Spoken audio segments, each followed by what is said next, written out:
Yes ma'am, आपने बताया। मैंने बताया है बहुत अच्छे से, आप लोग भूल गए हो तो इसमें। और हाँ, सामने की भुजा को हम कर्ण कहते हैं। क्या कहते हैं?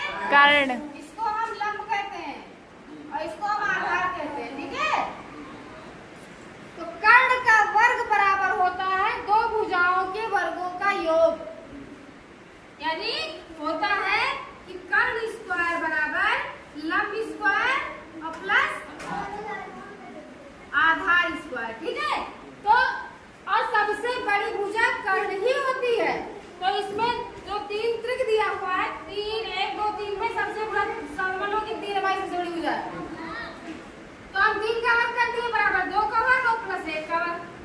अब ये दोनों अगर बराबर हो गए हल करने पे तो सही है, नहीं तो नहीं सही है।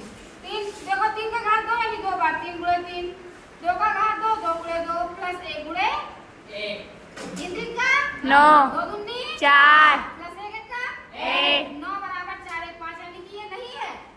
इसका पालन ये नहीं नहीं है। कर रहा है, नहीं कर रहा है। अब इसमें देखो, इसमें कर्ण कर्ण क्या हो जाएगा? 5। Very good. लंब और आधार आप कुछ भी मान सकते हो, वो हो जाएगा कर्ण स्क्वायर बराबर लंब स्क्वायर प्लस आधार स्क्वायर। और कर्ण आपका है 5 का वर्ग बराबर 4 का वर्ग और प्लस 3 का वर्ग। 3 का वर्ग।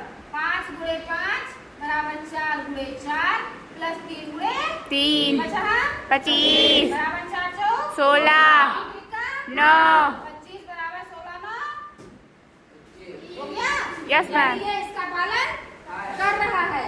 तो ये 2 क्वेश्चन अगर आप लोगों को समझ में आ रहा हो तो ये 2 क्वेश्चन करके मैं, अगर किसी को भी इंटरेस्ट है तो मेरे फेसबुक पे जरूर डालिए कमेंट में फोटो खींच के कि हाँ मेरा सवाल लगा है। धन्यवाद, जिससे मुझे बहुत बेहद खुशी मिली।